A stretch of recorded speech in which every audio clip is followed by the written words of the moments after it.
നമസ്കാരം. ഇന്നത്തെ trading സെഷനിലും Indian മാർക്കറ്റിൽ ഒരു ഫ്ലാറ്റ് ഓപ്പണിംഗ് വേണം നമ്മൾ പ്രതീക്ഷിക്കാൻ.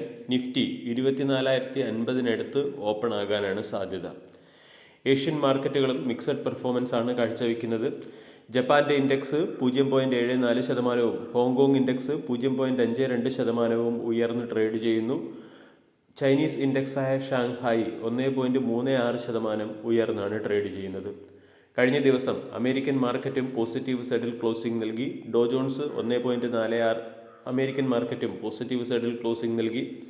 S&P 0.39, നാസ്ഡാക്ക് 0.9% ഉയർന്നപ്പോൾ US വിക്സ് 4% ഇടിയുകയും ചെയ്തു. ഇത് അമേരിക്കൻ മാർക്കറ്റിനും സ്റ്റെബിലിറ്റി നൽകി. കഴിഞ്ഞ ദിവസം അമേരിക്കൻ മാർക്കറ്റ് പോസിറ്റീവ് ആയതിന് പിന്നിലെ പ്രധാന കാരണം അമേരിക്കയുടെ ഇൻഫ്ലേഷൻ ഡേറ്റയാണ്. ജൂൺ മാസത്തെ ഇൻഫ്ലേഷൻ ഡേറ്റ മാർക്കറ്റ് പ്രതീക്ഷിച്ചതിനേക്കാളും താഴ്ന്ന ലെവലിലാണ് വന്നത്. ഹെഡ്ലൈൻ ഇൻഫ്ലേഷൻ 3.5%, കോർ ഇൻഫ്ലേഷൻ 2.6% രേഖപ്പെടുത്തി. ഇത് അമേരിക്കൻ മാർക്കറ്റിനെ സംബന്ധിച്ച ഒരു പോസിറ്റീവ് അപ്ഡേറ്റ് ആണ്. ഇൻഫ്ലേഷൻ ഡേറ്റ മികച്ചതായതുകൊണ്ട് ഫെഡിൻ്റെ അടുത്ത യോഗത്തിൽ ഇൻട്രസ്റ്റ് റേറ്റ് ഹൈക്ക് വരാനുള്ള സാധ്യത 16% കുറയുകയും ചെയ്തു. അതേസമയം ഇൻഫ്ലേഷൻ നിയന്ത്രിക്കുന്നതിന് വേണ്ടി ഫെഡ് ചെയർമാൻ എടുക്കുന്ന കടുത്ത നിലപാടുകൾ അമേരിക്കൻ മാർക്കറ്റിൽ ചെറിയ രീതിയിലുള്ള ആശങ്കയ്ക്ക് പിന്നിലെ പ്രധാന കാരണമായി പ്രവർത്തിക്കുകയും ചെയ്തു. ഇന്നത്തെ ട്രേഡിംഗ് സെഷനിൽ IT സെക്ടറിലെ സ്റ്റോക്കുകളെയാണ് നമ്മൾ പ്രധാനമായും ശ്രദ്ധിക്കേണ്ടത്. IT സെക്ടറിലെ ADR സ്റ്റോക്കുകളുടെ പെർഫോമൻസ് നോക്കുകയാണെങ്കിൽ ഒട്ടുമിക്ക ADRകളും നെഗറ്റീവ് സൈഡിലാണ് ക്ലോസിംഗ് നൽകിയത്. പ്രമുഖ IT കമ്പനിയായ, അതായത് അമേരിക്കൻ IT കമ്പനിയായ IBMന്റെ ക്വാർട്ടർലി റിസൾട്ട് മാർക്കറ്റ് പ്രതീക്ഷിച്ചത്രയും മികച്ചതായിരുന്നില്ല. സോഫ്റ്റ്വെയർ ഇൻഫ്രാസ്ട്രക്ചറിൽ വന്ന ഇടിവ് കാരണം IBMന്റെ ഷെയറിൽ കഴിഞ്ഞ ദിവസം 25% ഇടിവ് വന്നിരുന്നു. ഇത് ഇന്ത്യൻ IT കമ്പനികളെ പ്രതികൂലമായി ബാധിക്കാൻ സാധ്യതയുണ്ട്. ഇൻഫോസിസ്, വിപ്രോ തുടങ്ങിയ കമ്പനികളുടെ ADR കഴിഞ്ഞ ദിവസം 2 മുതൽ 4% ഇടിയുകയും ചെയ്തു. ഇതിൻ്റെ പശ്ചാത്തലത്തിൽ ഇന്ന് IT സെക്ടറിലെ സ്റ്റോക്കുകളെ ഫോക്കസ് ചെയ്യാവുന്നതാണ്. അതുപോലെ തന്നെ ക്രൂഡിൻ്റെ വില വർദ്ധിക്കുന്നതും മാർക്കറ്റിനെ സംബന്ധിക്കുന്ന ഒരു പ്രധാന കൺസേണായി മാറിയിട്ടുണ്ട്. രൂപയുടെ മൂല്യത്തിൽ അൺസ്റ്റെബിലിറ്റി വരാനുള്ള സാധ്യത വർദ്ധിച്ചിരിക്കുകയാണ്.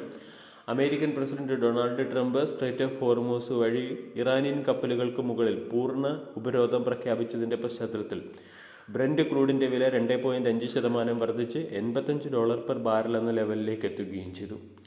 ഈ ഒരു സാഹചര്യത്തിൽ ക്രൂഡിൻ്റെ വില ഉയരുന്നത് മാർക്കറ്റിനെ സംബന്ധിക്കുന്ന ഒരു പ്രധാന നെഗറ്റീവ് അപ്ഡേറ്റ് ആണ്. ഇനി ഇന്നത്തെ ട്രേഡിംഗ് സെഷനിലേക്കുള്ള നിഫ്റ്റിയുടെ പ്രധാന റെസിസ്റ്റൻസും സപ്പോർട്ട് മനസ്സിലാക്കാം. 24,132, 24,250 തുടങ്ങിയ ലെവലുകളാണ് പ്രധാന റെസിസ്റ്റൻസായി പ്രവർത്തിക്കുക. 24,000 സ്ട്രോങ് സപ്പോർട്ടായി പ്രവർത്തിക്കും. 24,000 താഴെ 23,980 മാർക്കറ്റിൻ്റെ സപ്പോർട്ടായി പ്രവർത്തിക്കാൻ സാധ്യതയുണ്ട്. ഇനി ഇന്ന് ക്വാർട്ടർലി റിസൾട്ട് പുറത്തുവിടുന്ന ചില സ്റ്റോക്കുകളെയും ശ്രദ്ധിക്കാവുന്നതാണ്. HDFC life, HDFC AMC, ICICI Lombard, ICICI Prudential, union bank of India തുടങ്ങിയ കമ്പനികൾ ഇന്ന് ക്വാർട്ടർലി റിസൾട്ട് പുറത്തുവിടുന്നതുകൊണ്ട് ഈ സ്റ്റോക്കുകളെ ഇന്നത്തെ ട്രേഡിംഗ് സെഷനിൽ ഫോക്കസ് ചെയ്യാവുന്നതാണ്. ഇനി ഇന്നത്തെ ട്രേഡിംഗ് സെഷനിൽ സ്റ്റോക്ക് സ്പെസിഫിക് ആക്ഷൻ വരാൻ സാധ്യതയുള്ള ചില സ്റ്റോക്കുകൾ പരിചയപ്പെടാം. ഒന്നാമത്തേത് ടാറ്റ എലാക്സി. ടാറ്റ എലാക്സിയുടെ ക്വാർട്ടർലി റിസൾട്ട് മോശമാണ്. നെറ്റ് പ്രോഫിറ്റ് 22% ക്വാർട്ടർ ടു ക്വാർട്ടറിൽ ഇടിഞ്ഞ് 220 കോടിയിൽ നിന്നും 171 കോടിയിലേക്ക് എത്തി. റവന്യൂ 2.8% വർദ്ധിച്ച് 994 കോടിയിൽ നിന്നും 1021 കോടിയിലേക്ക് എത്തിയപ്പോൾ EBITDA 12.4% ഇടിഞ്ഞ് 221 കോടിയിൽ നിന്നും 193 കോടിയിലേക്ക് എത്തുകയും EBITDA മാർജിൻ 22% നിന്നും 19% എത്തുകയും ചെയ്തു. L&Tയുടെ ക്വാർട്ടർലി റിസൾട്ടിൽ നെറ്റ് പ്രോഫിറ്റ് 7.4% വർദ്ധിച്ചു. റവന്യൂ 2.9% വർദ്ധിച്ച് 2,858 കോടിയിൽ നിന്നും 2,940 കോടിയിലേക്ക് എത്തി. EBITDA 6% വർദ്ധിക്കുകയും EBITDA മാർജിൻ 15.21% നിന്നും 15.68% ഉയരുകയും ചെയ്തു. ആനന്ദ് റാഠിയുടെ ക്വാർട്ടർലി റിസൾട്ടിൽ net profit 43% quarter to quarter ഇടിഞ്ഞ് 41 കോടിയിൽ നിന്നും 23 കോടിയിലേക്ക് എത്തി. Total income 3.7% quarter to quarter ഇടിഞ്ഞിട്ടുണ്ട്. സിഗ്നേച്ചർ ഗ്ലോബലിൻ്റെ Q1 ബിസിനസ് അപ്ഡേറ്റ് പുറത്തു വന്നിട്ടുണ്ട്. പ്രീ സെയിൽസ് 25% ഉയർന്നു. കളക്ഷൻ 670 കോടിയായി രേഖപ്പെടുത്തി. ഇനി മറ്റ് ചില പ്രധാനപ്പെട്ട സ്റ്റോക്കുകളിൽ വന്ന ലേറ്റസ്റ്റ് അപ്ഡേറ്റ് കൂടി മനസ്സിലാക്കാം. ഒന്നാമത്തേത് ജെയിൻ റിസോഴ്സ് റീസൈക്ലിംഗ്. കമ്പനിയിൽ ഫയർ ഇൻസിഡൻറ്റ് റിപ്പോർട്ട് ചെയ്തതിനെ തുടർന്ന് കമ്പനി അതിൻ്റെ പ്രവർത്തനം താൽക്കാലികമായി നിർത്തിവെച്ചിട്ടുണ്ട്. ഇതിൻ്റെ പശ്ചാത്തലത്തിൽ ജെയിൻ റിസോഴ്സ് റീസൈക്ലിംഗ് എന്ന സ്റ്റോക്കിനെ ശ്രദ്ധിക്കാം. കപ്പാസിറ്റ് ഇൻഫ്ര എന്ന കമ്പനിക്ക് 25 ഡൗൺ ടൈം റിയാലിറ്റി ലിമിറ്റഡിൽ നിന്നും 482 കോടി രൂപയുടെ ഒരു ഇൻഫ്രാ പ്രോജക്റ്റ് ലഭിച്ചതുകൊണ്ട് സ്റ്റോക്ക് മാർക്കറ്റിൻ്റെ ശ്രദ്ധയാകർഷിക്കാനുള്ള സാധ്യത കൂടുതലാണ്. ഹീറോ മോട്ടോർ കോർപ്പ് എയ്തർ എനർജിയിൽ 1000 കോടി രൂപയുടെ ഇൻവെസ്റ്റ്മെൻറ്റ് നടത്തി എയ്തർ എനർജിയുടെ 29% സ്റ്റേക്ക് ഹോൾഡ് ചെയ്യുന്നുണ്ട്. അതുകൊണ്ട് ഹീറോ മോട്ടോർ കോർപ്പ് എന്ന സ്റ്റോക്കിനെ ഇന്നത്തെ ട്രേഡിംഗ് സെഷനിൽ ഫോക്കസ് ചെയ്യാം.